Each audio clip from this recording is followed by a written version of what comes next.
Welcome, everyone. My name is Elizabeth Anderson, and I am the Executive Director of the World Justice Project. And it's a great pleasure to welcome you all today to this showcase, regional showcase in the 2021 World Justice Challenge.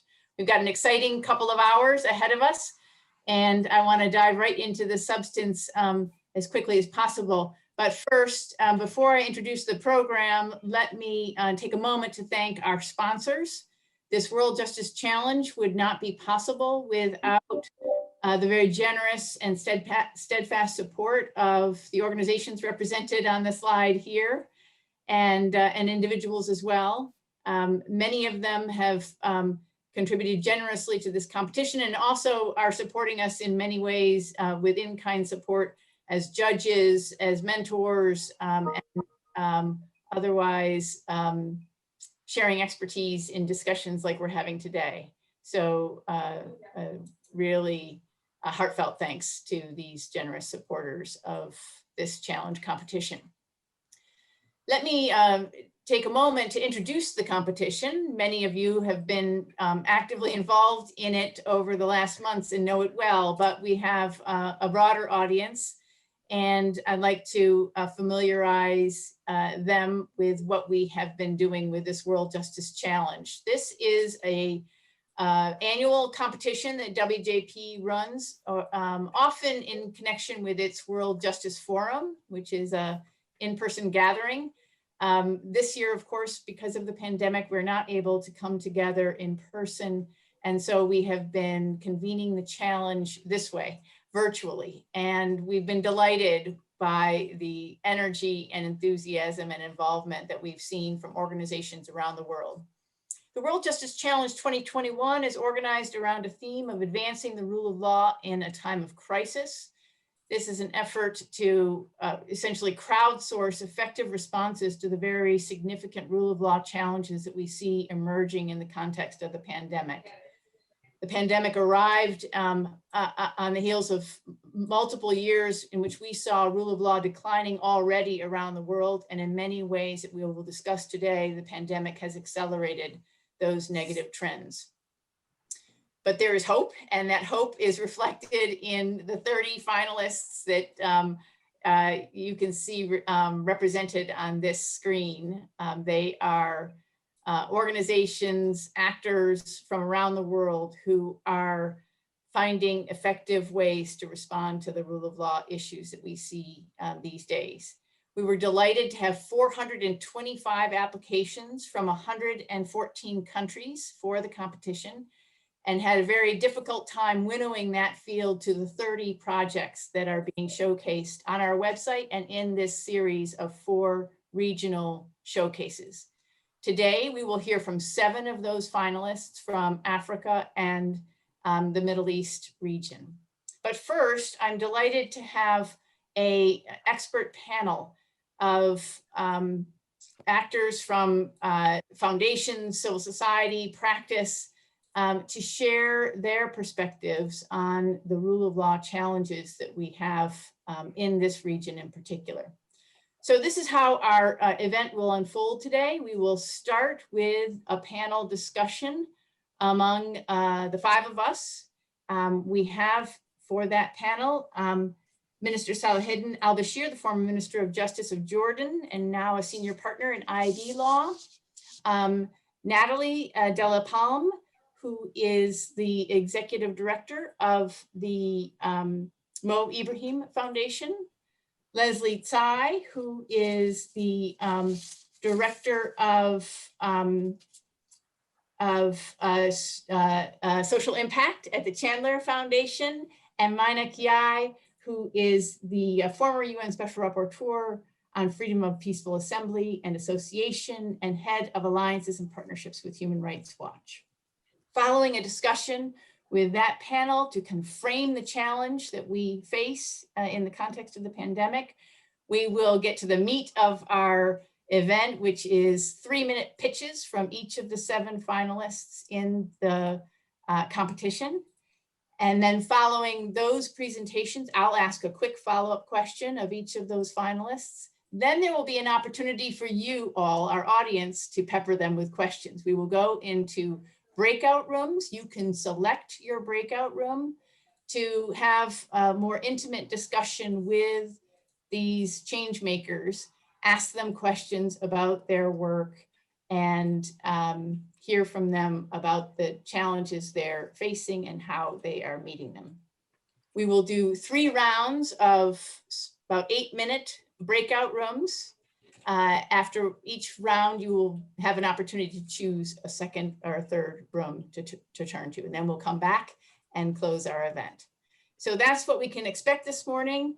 And without further ado, let me dive right into our panel discussion in order to really frame the event. So let me begin with a question to all 4 of our panelists, and then we'll have some follow-up discussion among us. But as I mentioned, we've seen this pandemic unfold at a time when the rule of law was already declining globally, and in some very significant ways has accelerated those trends. I'm interested in hearing from each of you in your work. How do you see the pandemic affecting the rule of law, particularly in this region, in Africa and in the Middle East? And what aspects of those dynamics are most worrying to you? And maybe, may I start with you, Natalie? Thank you very much, and thank you very much indeed for having us participating to this key event on undoubtedly a key topic. Maybe very quickly to give you the trends, the current trends in which we are sitting, and to say that we all see, I think, and specifically in Africa, that rule of law is rather threatened by the COVID impact, both direct impact and indirect impact. But what I think is important to note is that it's happening in a context where trends when it comes to rule of law are not looking good. When we are looking at the results of our last governance index, which was produced in November, which cover all 54 countries and cover a large range of topics, among which rule of law is a key one, indeed we see that trends are not good. Our index covers 3 subcategories are relating to rule of law. We have rule of law and justice, accountability and transparency, and corruption. These are covering 16 indicators. And let me say there that all indicators are clustered, and World Justice Project is a main source for these indicators. But in these 3 subcategories, trends indeed, once again, are not good over the last decade, and they are worsening over the last 5 years.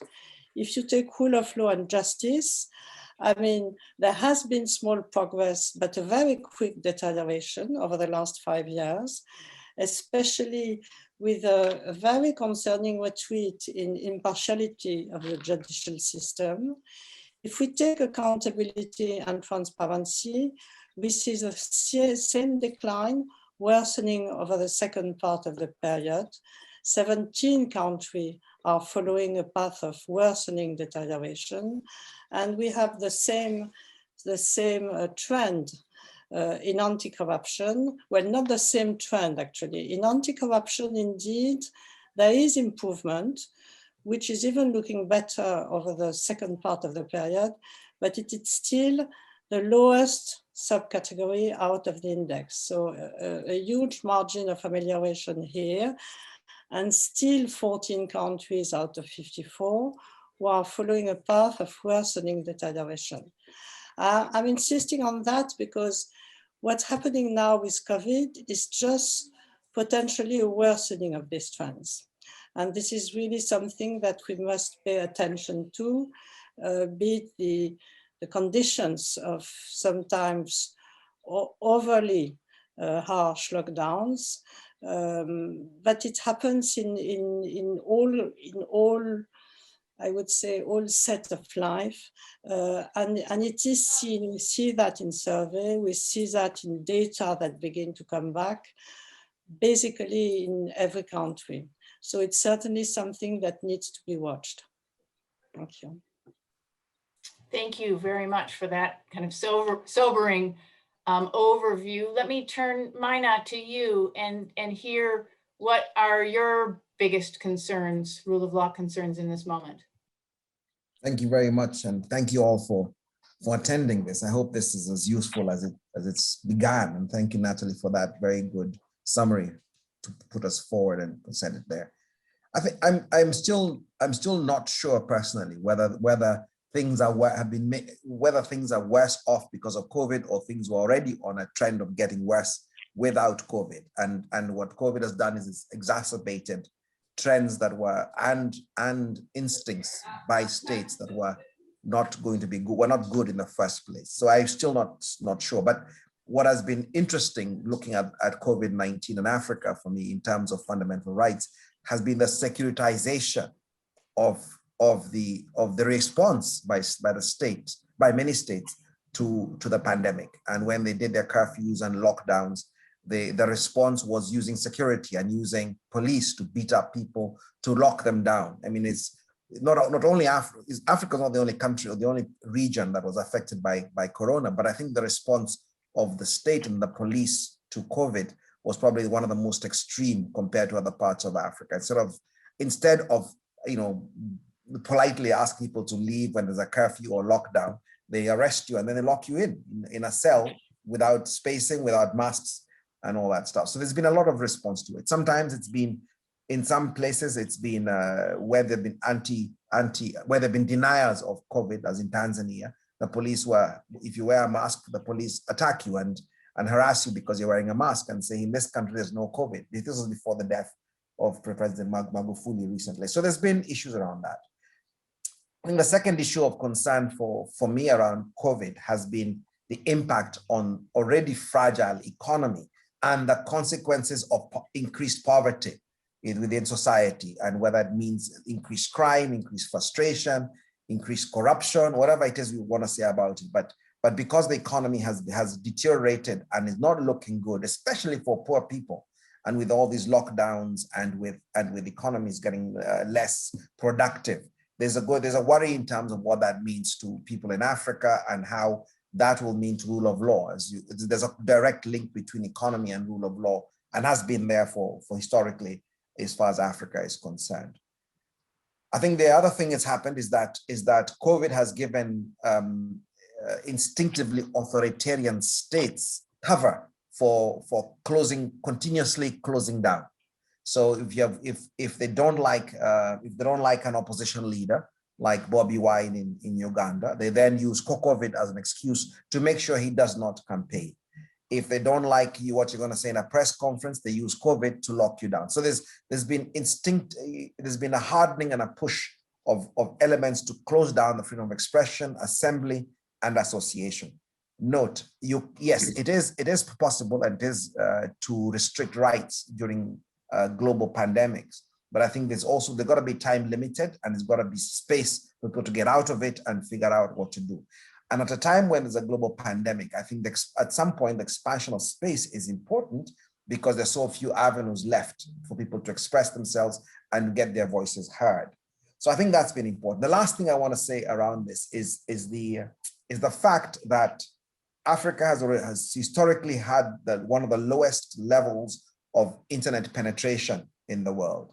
The pandemic and the way the world has gone has meant that there's less and less contact, yet Africa's internet is still very low. So the lack of internet in and of itself, I think, is a challenge for rule of law and how that's going to be addressed. And maybe one of the things you have to start figuring out now is how we make the right to internet almost a right again, so people to be able to access it. Because if you're not going to have that internet and you're only using it, it's got to be addressed. It's got to be addressed because it's cutting off a lot of people, and that has implications again for the rule of law across Africa.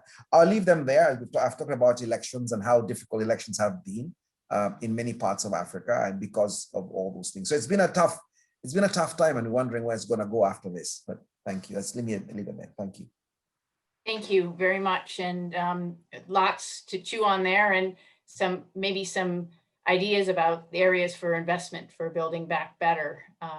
But let me turn, Leslie, to you and hear about your preoccupations in this moment. Thanks, Betsy, and thank you to the World Justice Project for having me, and a big congratulations to all of the finalists that have made it this far. It looks like it's been a very competitive and long journey, but all of the projects look so incredibly impressive. So within rule of law, we at the Chandler Foundation are primarily focused on issues of corruption and open government. And when you have massive amounts of government money being spent very quickly during a pandemic, this often comes at the expense of policies and systems that help curb corruption.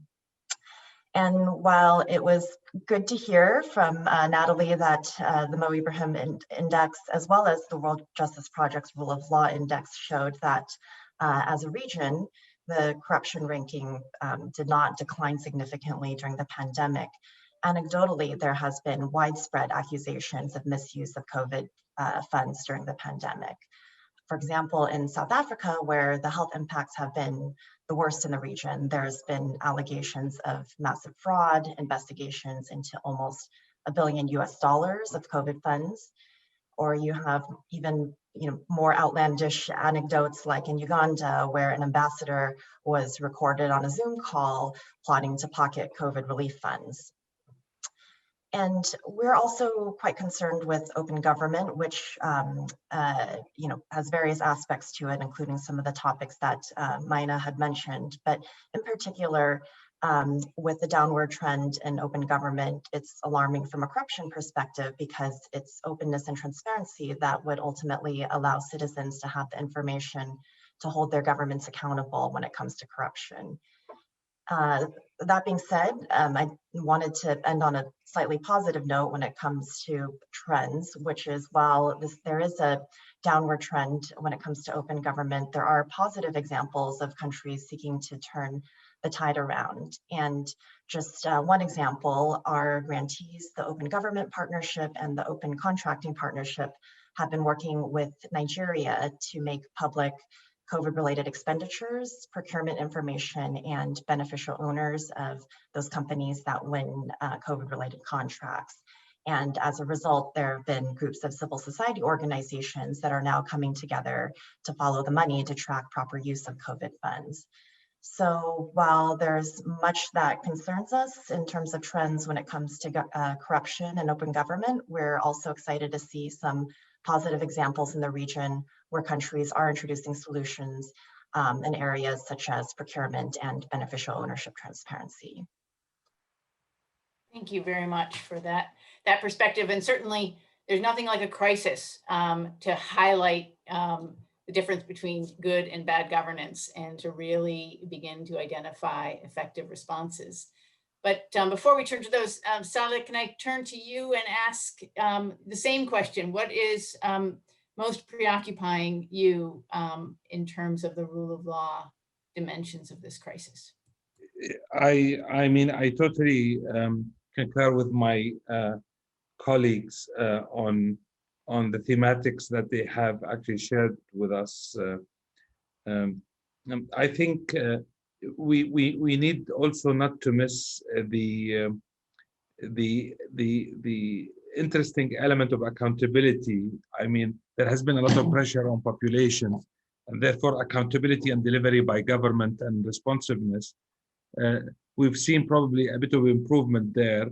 I share the concern about the trends that I think actually started well before the downturn, well before COVID, and probably, I mean, just carried themselves through. But I would like to shift attention a little bit more to how we deal with law as a social phenomenon and what COVID has done to us.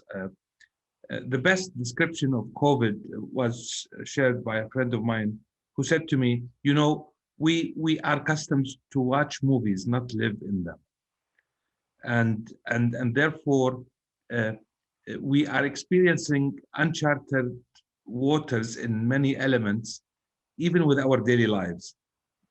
Daily activities are different, consumption is different, mobility is different. Work is different, schooling is different, travel is different. And even if we look at more deliberate notions and or some long-term activities that we do, contracting is different. How you buy and delivery time is different in your mind. Setting disputes is different.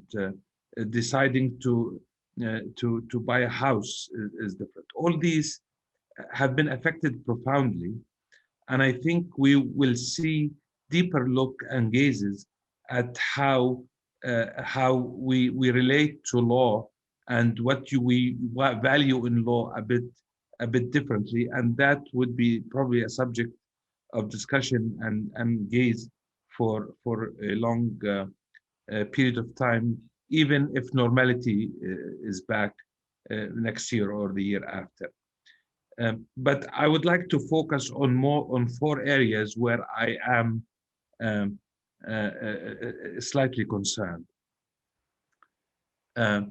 The use of technology, the digital medium, which actually was alluded by my colleague so eloquently a little bit, raises significant issues regards to privacy and Big Brother watching. And now it's a tool to save our lives, but it is interesting how you start analyzing what this digital footprint that you're causing and who's watching and how they deal with it, especially that all of these are coupled with the use of what we call a state of emergency legal concept, where the state has enhanced powers that sometimes teeter on constitutional rights. So basically, the executive now has the ability to restrict our movement, has the ability to prevent us from meeting others beyond our families. You have to be home by a certain hour, and these curfews, which probably for many of us are the first time experience. My children never experienced restriction of such rights, and how they need to balance those and deal with them. And the rule of law and the Big Brother breathing down our necks is a concern that we need to think and look at very, very closely. The second area, which is an experience that I saw with working women that have families. We were locked in our homes, so we used to work from our home for almost 4 or 5 months during last year. And the brunt of this pressure be fallen on women. They have to work, schools are off, children's education is falling on them, meeting the needs and just having a bit of sanity in an apartment with kids who are frustrated, where access to schooling is probably subpar, and delivering on her work deadlines, made the situation unbearable. And I believe that in a sense, law or how regulation is done in the workplace that did not even contemplate the injustice from a justice point of view that actually fallen on women or single parents that had to endure these lockdowns. The third concern that I have is actually local and global access to health and vaccines. And I think it is very apparent that when you look at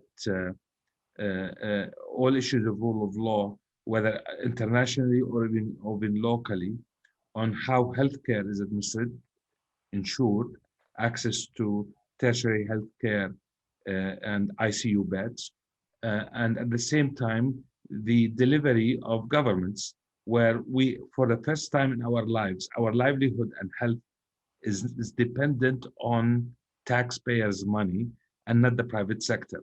Maybe the vaccines are coming, but everything else in COVID, the government has played probably the last mile and ensured I mean, safety, protection, vaccination, and healthcare. And we need to look at that and figure out our concerns with it and our previous beliefs about healthcare delivery and rule of law in healthcare and justice in healthcare, and the role of the private sector in it, as well as the delivery mechanism. And the last one is actually a Jordan-specific case where we have 1,000 judges in Jordan. It takes probably 2 decades to create a good judge. And the number of judges that got infected by COVID, especially that the traditional court setting where lots of people are coming, people are waiting for their trials. Probably the social distancing in courts did not work as well. That 23% of our judges actually got infected. We lost 2 to the pandemic. And the vulnerability to actually one of the most important assets in rule of law, which are judges and their exposure to pandemics, is something also we need to look at, and that is of a major concern. The fact that you at one point you had probably 1/4 of our judiciary not functioning, and not to say that actually we have exposed them and their families to significant risk that nobody is talking about. They talk about frontline workers, but judges have probably taken the brunt of this as big as frontline workers, if not more. Thank you.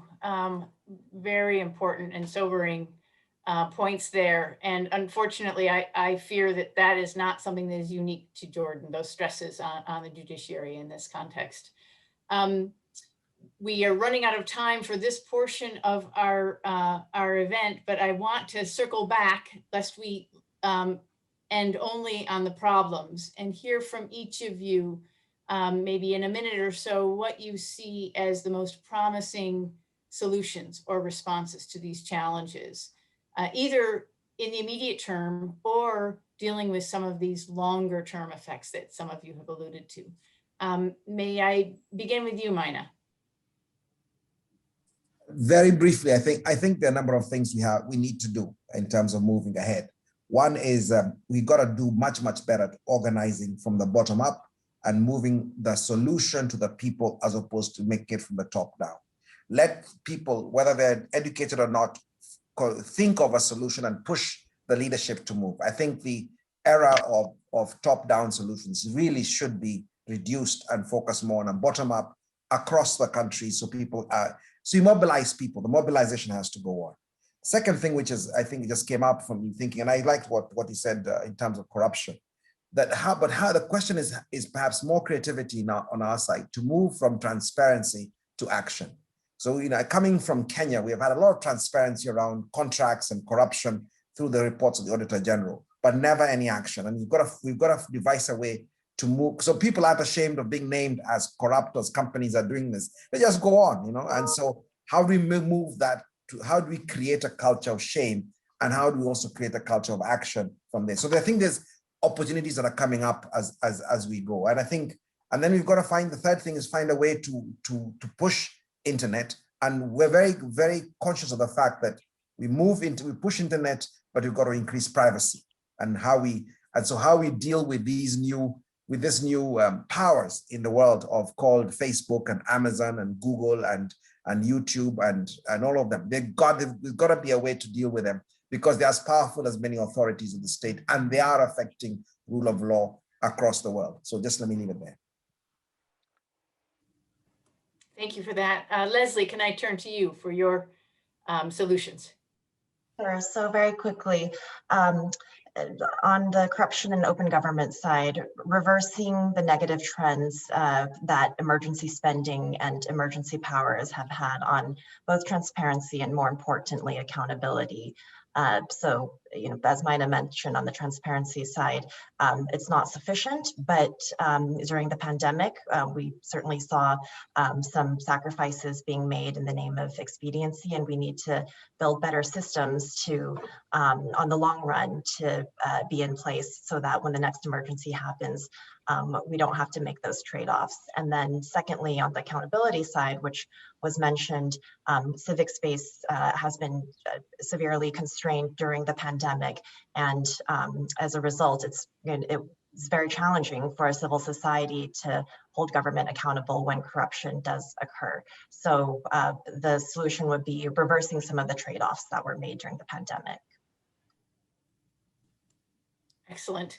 Natalie, may I come back to you and hear what is the foundation focusing on? Well, thank you very much. Maybe at two different levels. I would say that specifically, certainly a specific attention to digital, also to the new state of working from home, because it's certainly something that's going to last even when we are out of the pandemic, which we don't know when this will happen. I would add one point, which is we need to pay specific attention to marginalized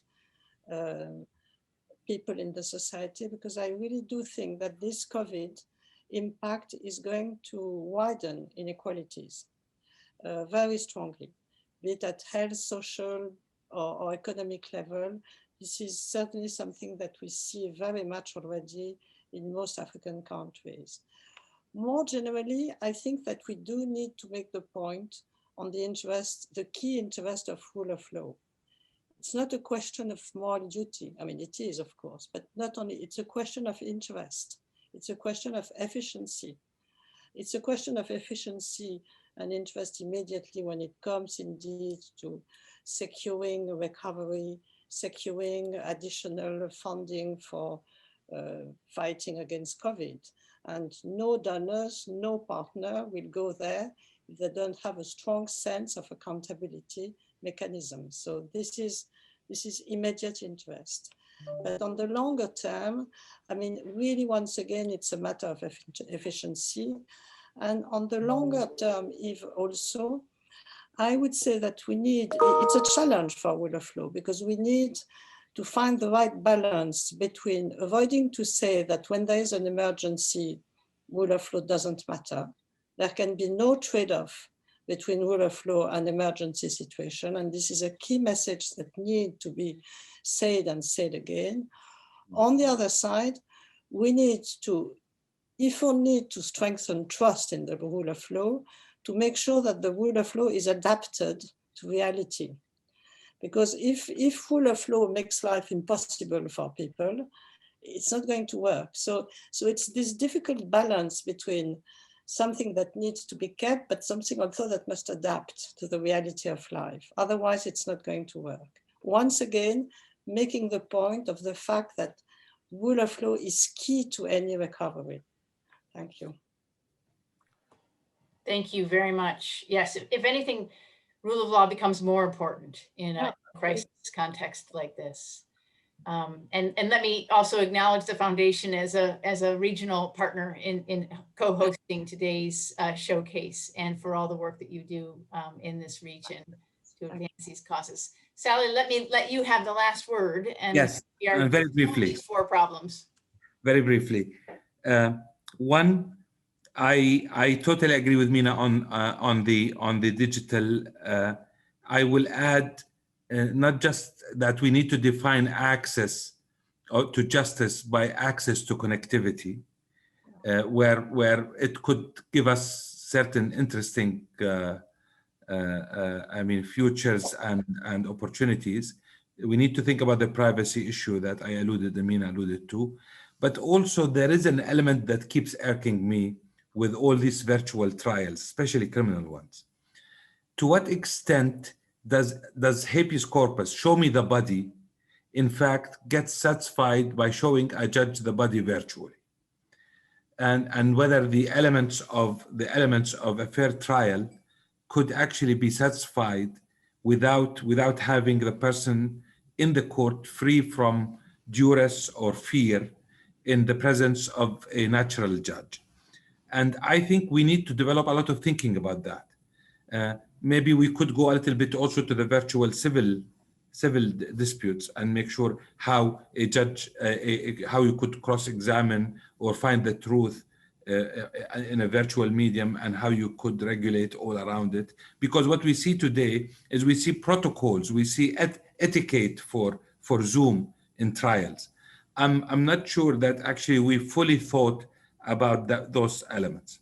The second point that I would like to allude to very quickly is that we always define access to justice purely in law, governance, et cetera, and so forth. We need to probably think about access and rule of law in terms of right to basic, efficient delivery of government services. And therefore, maybe we need to widen our horizon a little bit. Having proper e-learning and delivery of learning by public office. We need to think about healthcare and delivery of healthcare, and also bring it under our rubric, because we all got faced with these existential, worrisome issues about us, our families, and our loved ones. And I've talked about women and their suffering, and especially, I think women got failed by their employers and by the state. In terms, and probably many of the young ones have lost a year of good education because of this of COVID. And we need to expand our concept of justice. Maybe if I say distributive justice, then I will be shot as bringing, archaic words and ideas. But we were all faced under the lockdown. I have a business, and that business had working capital that's sufficient for 2 months in a lockdown of 3 months. And basically, you started thinking, how could you distribute the money on food, on kids' education, then livelihood, then the rest of the wages? And you start creating, schemes to be able to meet the demands of 100 families or 50 families, where maybe bread first, then cheese, then mobility, then education. I don't know how we can think about them, but these were faced by each of us around last year. And sorry for being too long. Not at all. Really helpful and provocative to think about widening our scope when we think about justice.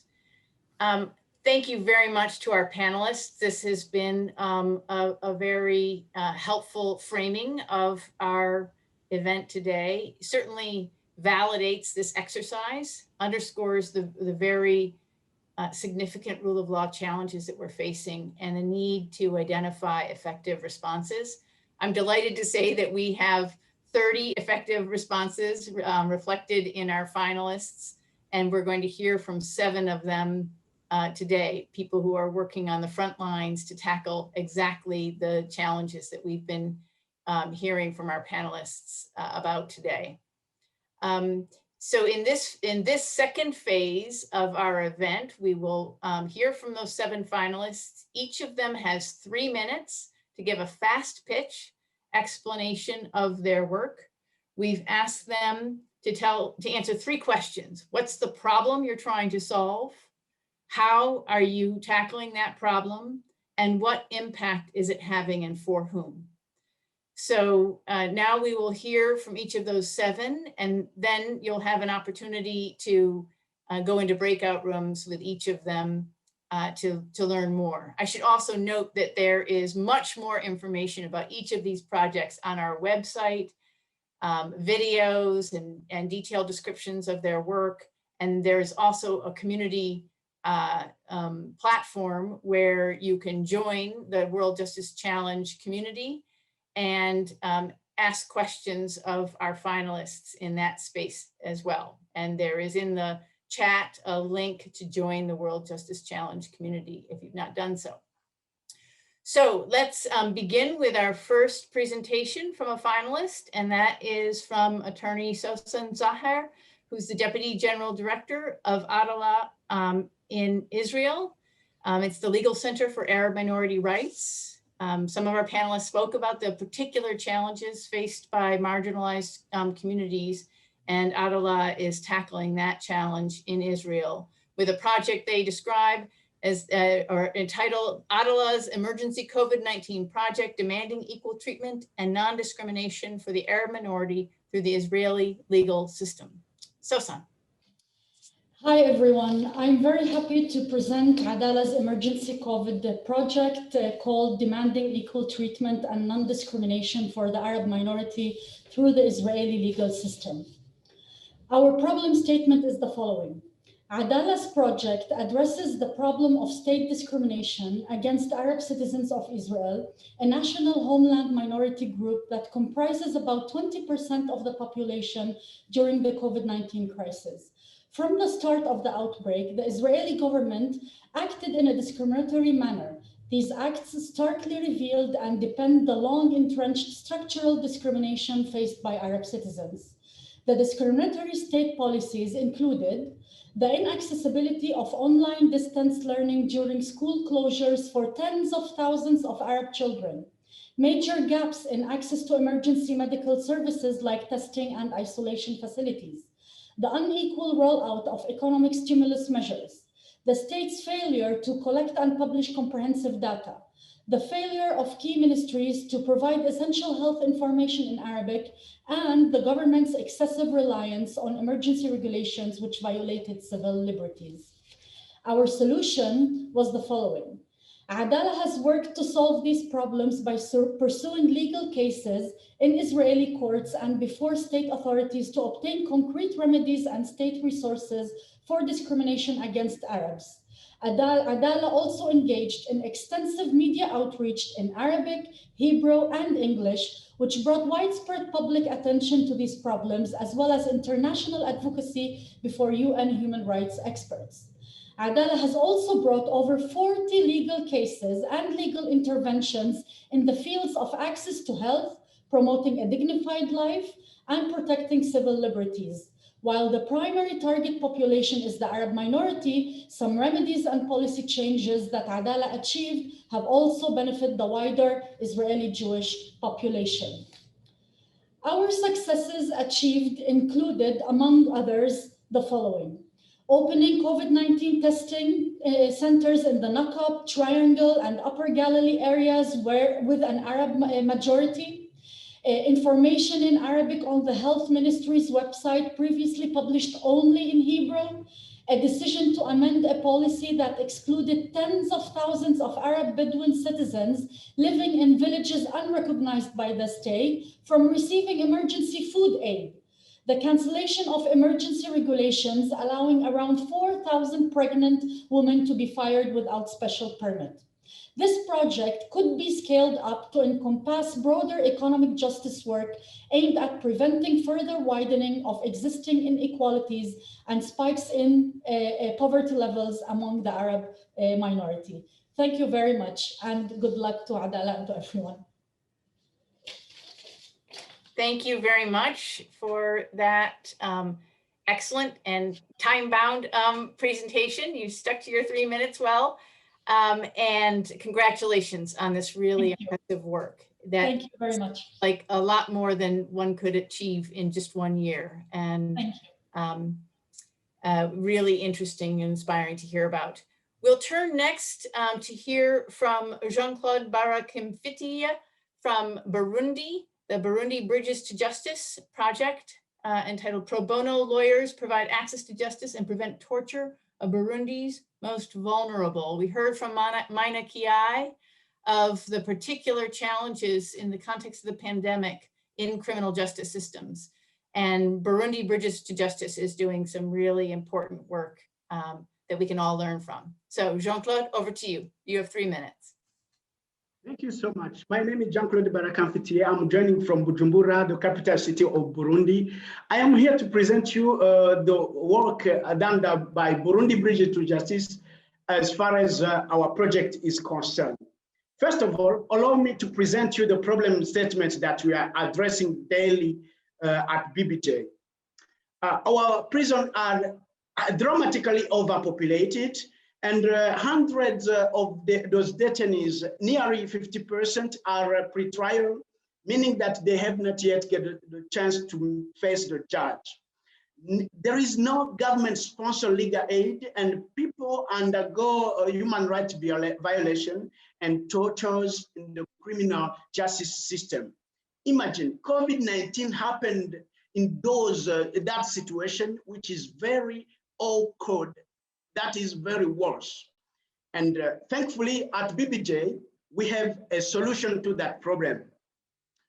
Our solution is around our idea that defenders at BBJ are bringing real hope to the most vulnerable, including in this tough moment of the pandemic. Our Defender Resource Center is a hub of hundreds of lawyers who are providing free legal aid to the more marginalized people in Burundi. And we are working to end investigative torture and protect the rights of detainees through the MOUs that we have concluded with the Ministry of Justice and the National Police. We are making a great impact at BBJ, and allow me to show a few facts. We have already trained around a third of Burundi lawyers, and we have trained hundreds of police officers. And the lawyers that we have trained have been able to provide free legal assistance to nearly 5,000 vulnerable arrestees. And I'm happy to report that 83% of those provided with legal assistance resulted in positive outcome. We have contributed to a drop in pretrial detention on around 20%, and our right awareness campaign has helped 1 million of Burundi, nearly 5 million, through radio and street awareness campaign. At BBJ, we believe that justice can't wait, and this support our tireless motivation to provide free legal aid to ordinary citizens in Burundi. Thank you. Thank you very much for that overview of your work. And again, congratulations on the very impressive impact at a time when justice systems, including justice defenders, are so under stress.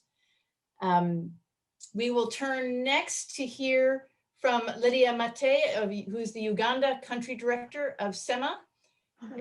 She will describe a project entitled Evaluating Critical Public Services During COVID-19 Through Public Voice. This is an important time to hold governments accountable and to give feedback on government performance. And Lydia will share with us how her organization is doing that. Lydia, you have 3 minutes.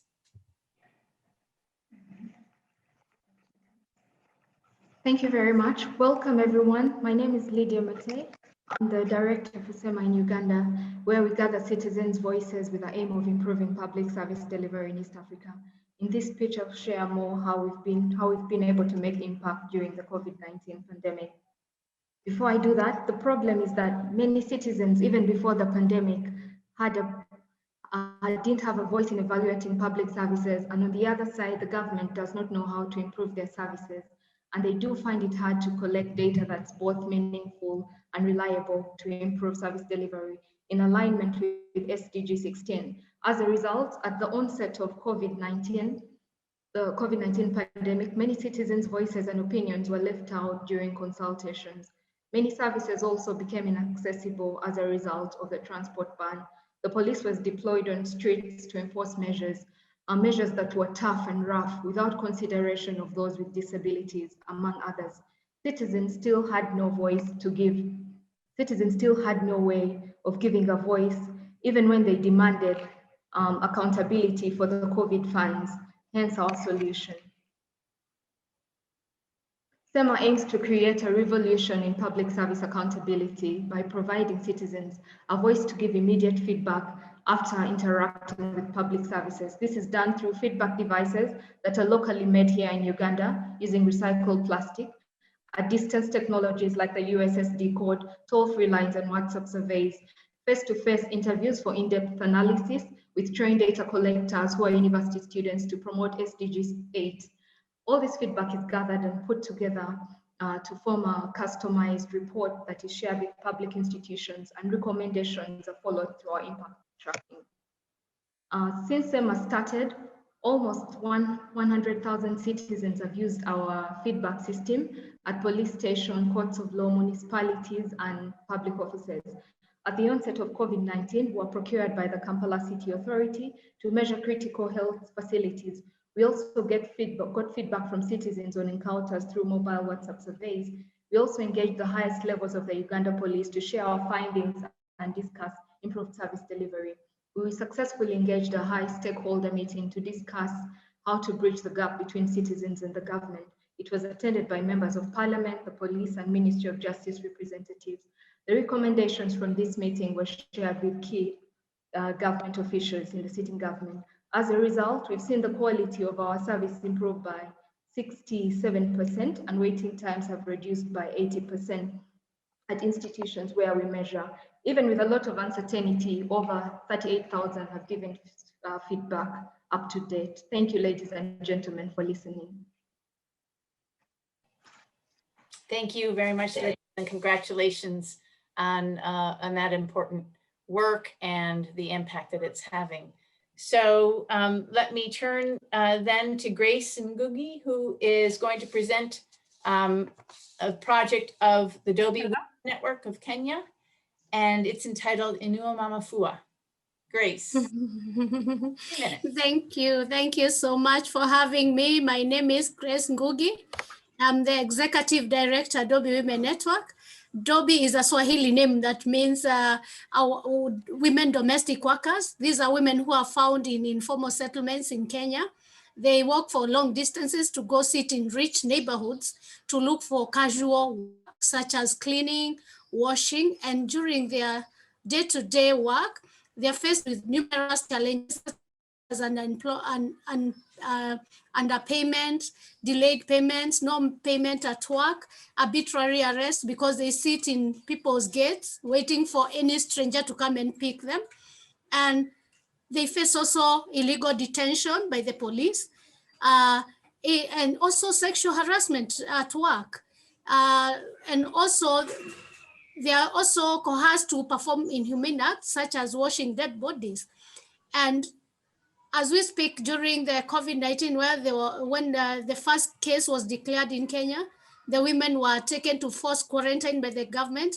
And as an organization, we looked at how well we could help the women so that they could not continue facing these violations. And we came up with a USSD code that has a component of employer-employee. Remember, they work with strangers, and it's even hard for them to seek justice because they don't know the names of these people. And also they don't get into contracts with the people. They are just picked and they go and perform work, and even going to court, you don't have evidence. And we have developed a USSD code that is waiting the rolling out to other counties. And it has also a component of reporting mechanism where in case of any violation, they are able to we have all the contacts, all the hotline numbers for police, for organization, so that they are able to access justice even while he's seated at home. They are able to access decent and reliable and work when they are still seated at home instead of walking long distances. This is the time that our women from informal settlements, because they have normal phones, we couldn't develop an app, but they have basic phones that are developed with the language that they understand, that is Swahili, English, any language, and they are able to report cases of violations. And this award will be a great help to our women because they are waiting like yesterday, especially this time as we speak. We are in the second lockdown in Kenya, and they live hand to mouth. So the only way they can access work is through the USSD code while they are seated at home. Thank you, and we hope we'll get the award. Thank you very much, Grace. And it's wonderful to hear about your work. It's so important. As our panelists observed earlier, there's been a particular toll in this pandemic on women, and really appreciate your focus on that, those needs. Let me turn next to our project from Iraq, the Lotus Flower, and we'll hear from Crystal Garvin, who's the International Project Manager for a project there entitled Supporting Survivors, Women's Rights. Crystal, you have 3 minutes. Great. All right, thanks everyone. So in August 2014, ISIS attacked the Yazidi community in Iraq, where thousands were kidnapped or murdered. These acts were later determined to be genocide by the UN. Many women who survived were held as sex slaves and subjected to rape, violence, and torture, and many are still struggling to rebuild their lives today in very crowded refugee camps. Women and girls living in displacement are at a high risk for sexual and gender-based violence, and the COVID pandemic has exacerbated the severity of the situation as domestic violence has increased by 30%. In May 2020, we carried out our own community assessment, and our research showed a steep rise in violence against women and girls due to an increase in unemployment, a lack of access to resources, and limited mobility during lockdown. Our survey showed that 80% of respondents experienced increased violence, 67% experienced increased sexual exploitation and abuse, with over 90% saying women and girls were the victims. Once we were told that all NGOs had to leave the camps to prevent the spread of COVID, we were able to quickly pivot our key in-person activities, specifically adult literacy, SGBV awareness, and mental health support, to virtual services. A key misconception is that everyone who lives in a refugee camp is poor, but in our experience, regardless of socioeconomic status, everybody has a phone.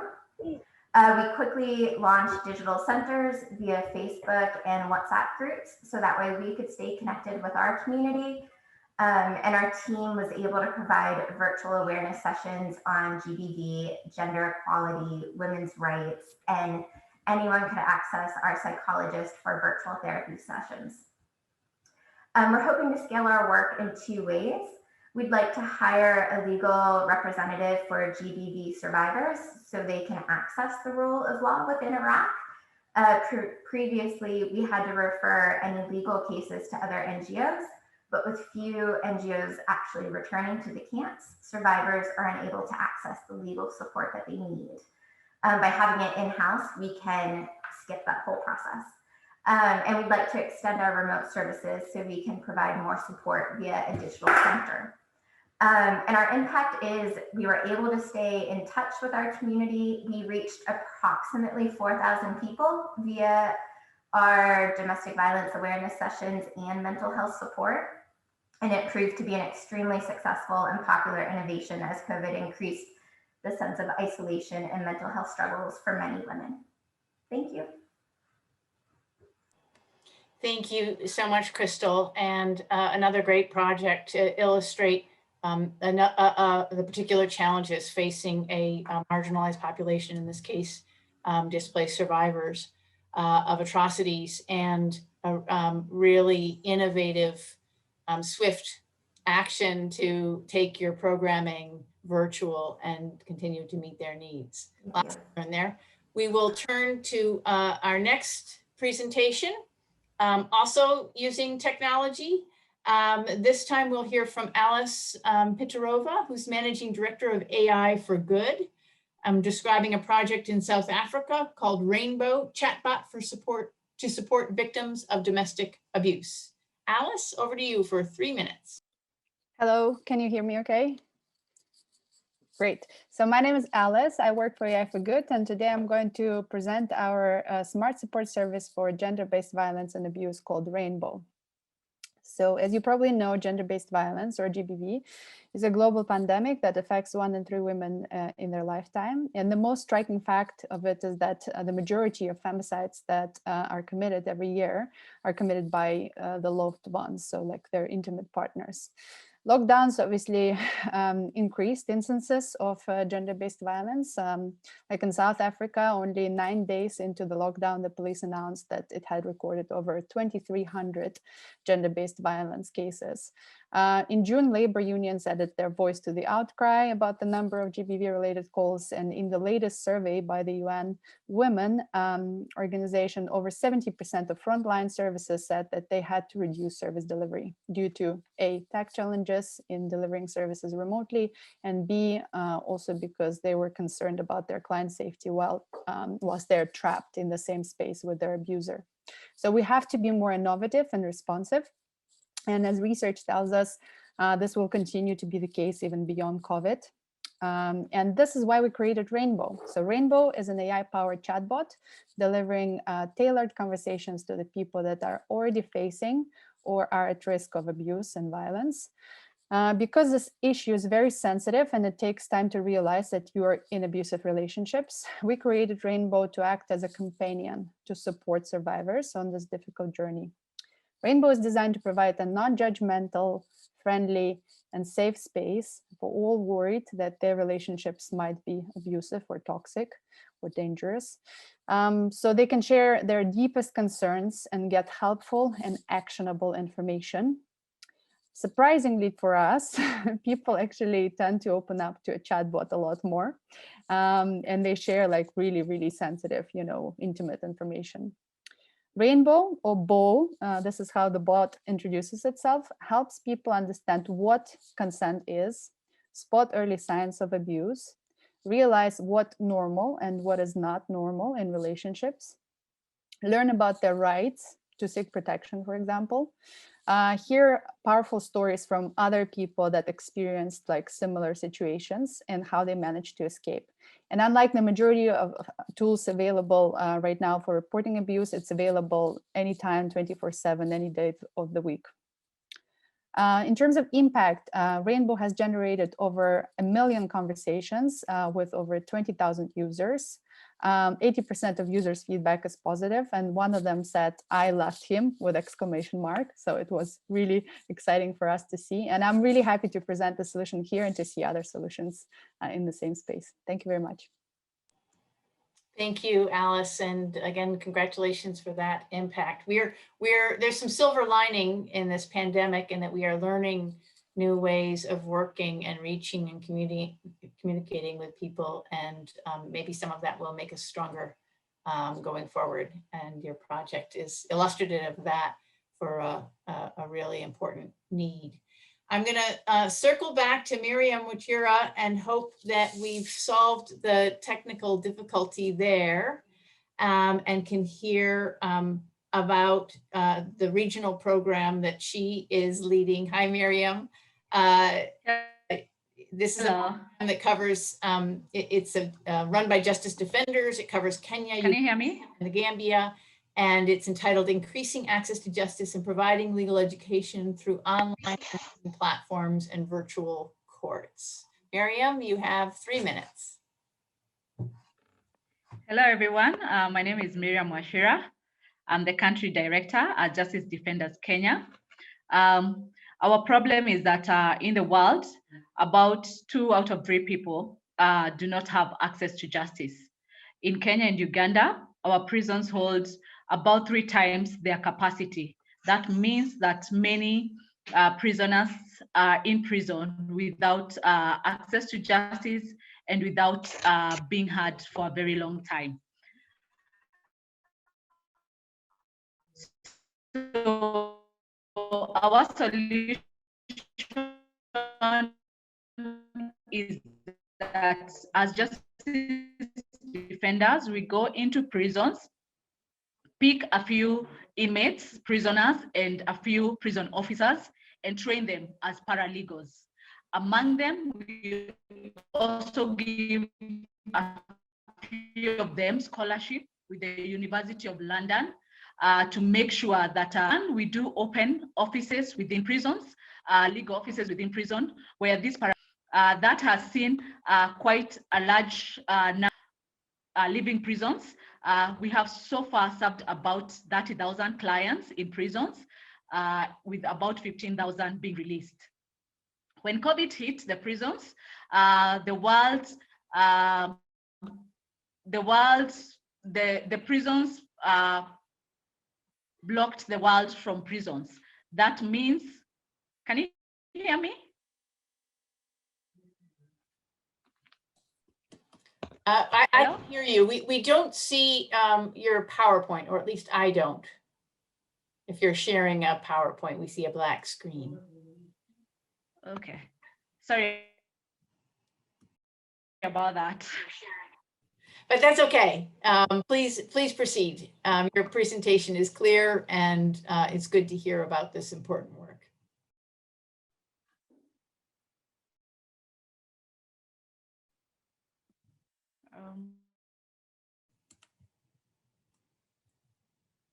I'm afraid you may have frozen now, Miriam.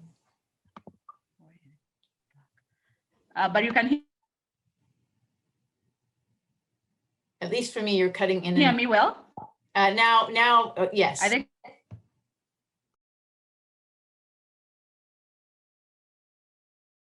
I can do without the PowerPoint.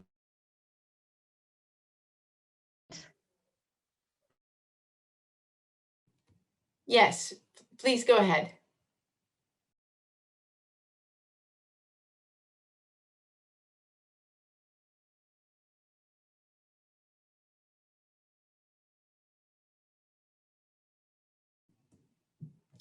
Miriam, you're frozen again.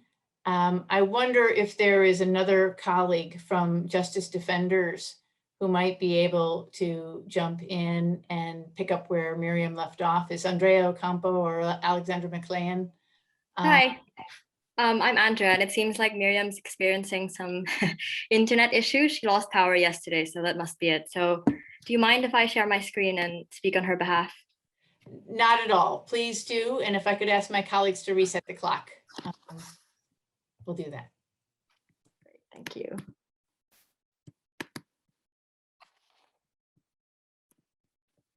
My screen. Can everyone see that? Yes. Okay, great. So I'll just start again since I think Miriam was cutting out. So the lack of meaningful access to justice currently impacts 2 out of 3 people worldwide. People are stuck in prison for years without having the chance to tell their story and be heard in court. Many could be innocent. Many lives are lost waiting for justice to arrive. In Kenya and Uganda, where we work, and now the Gambia, prisons typically hold 3 times more people than their capacity, meaning they're not able to social distance like you and I to keep safe. At Justice Defenders, we equip people without a lawyer with legal education so that they can represent themselves and others. We provide training for prisoners and prison staff to become paralegals. Others have the opportunity to pursue a law degree with the University of London.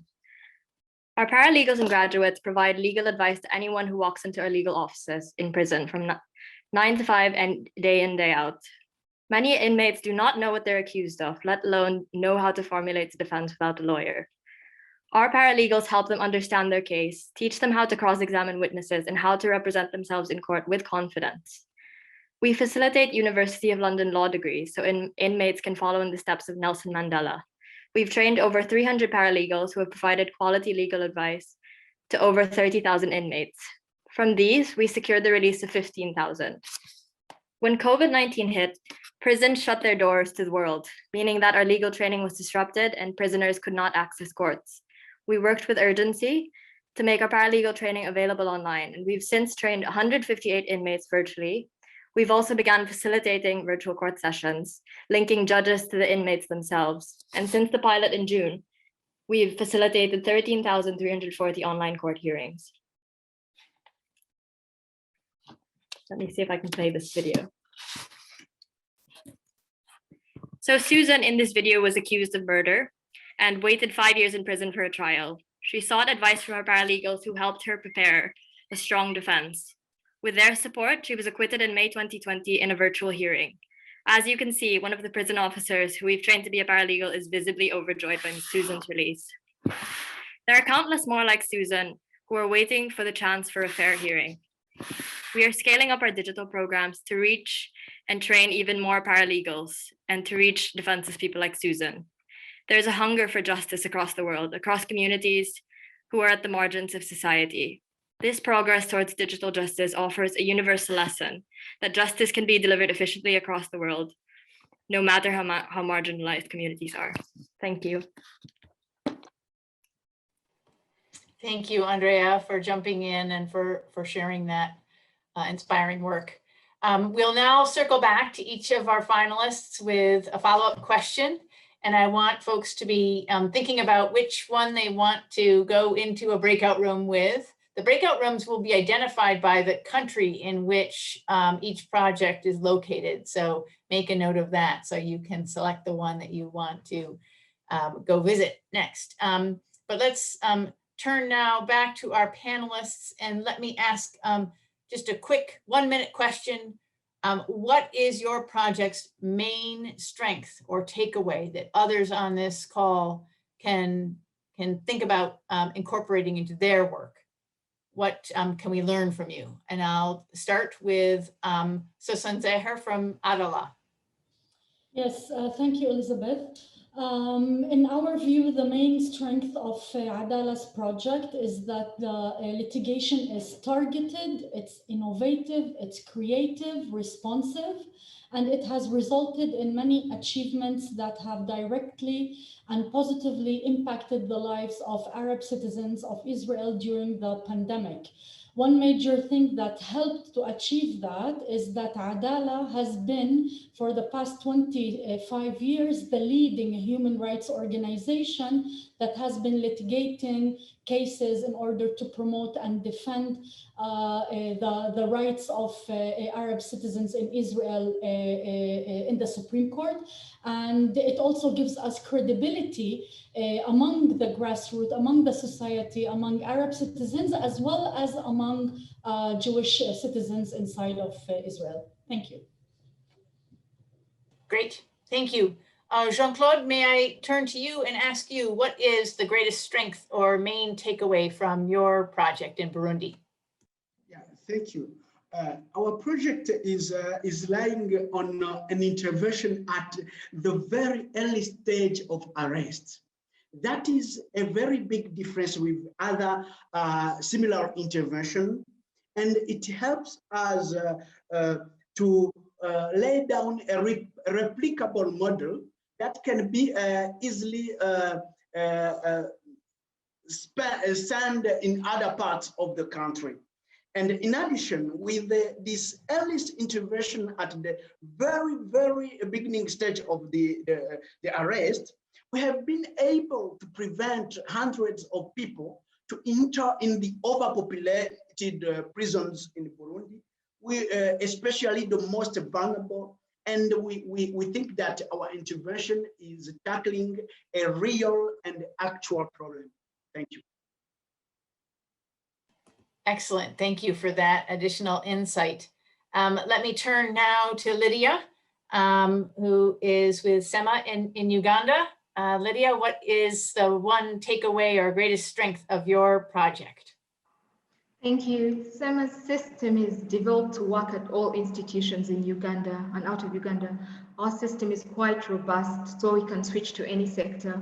We started out with the justice sector, that's with the Uganda police, and then we moved to the healthcare system at the start of the pandemic, which shows that our system is quite scalable, and we are now starting a new pilot in Kenya. Also, SEMA is a neutral, not-for-profit enterprise, which encourages citizens to trust our system. They can give feedback anonymously, and their voices are taken into account as we share with the citizens what improvements have been made and what recommendations are being followed. Our systems have also proven that anyone can give feedback, and the voice of even one citizen, one single person, can change systems in a country. Thank you very much. Thank you for that additional insight. We'll turn next then to Grace Ngugi, who is with Inua Mamafua from the Dobie Women Network in Kenya. Grace, what's the greatest strength or main takeaway from your project that we should learn? the main strength for our project is that as we put forth our application, there's no organization in Kenya that has rolled out the USSD platform with an added advantage of an application that targets this special group of domestic workers, and who play a very important role in building our economy.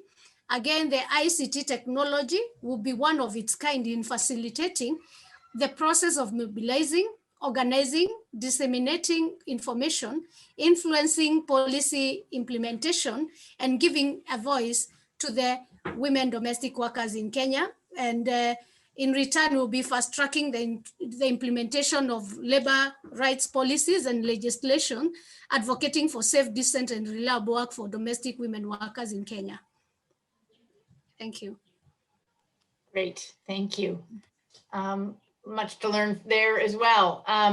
Let me turn then to Crystal Garvin from the Lotus Flower Iraq. Crystal, what's the greatest strength or main takeaway from your project? As a grassroots organization, we're able to quickly pivot and respond regardless of external circumstances. We're not bogged down by bureaucracy or a lot of policy. Everything that we do, especially this one, is based on 100% on community feedback, and it's a natural extension of our existing projects. And it's also very easily scalable. I think COVID has shown that there's very few obstacles that can be overcome in terms of implementing programs. That data and the internet has sort of changed how service providers can implement. So thank you. Super. Okay. Next, we'll turn to Alice Pitarova from AI for Good. Alice, in the Rainbow Chatbot project, what's the greatest strength and main takeaway for all of us to learn from? So I would say in terms of greatest strengths, obviously it's scalability and the fact that it's convenient. So, you know, you can explore content at whatever pace you prefer, at whatever time of the day. A lot of abuse happens like outside of the working hours as we explore also on the of all domestic, you know, abuse and violence organizations. So we kind of like, you know, extend their services in that sense.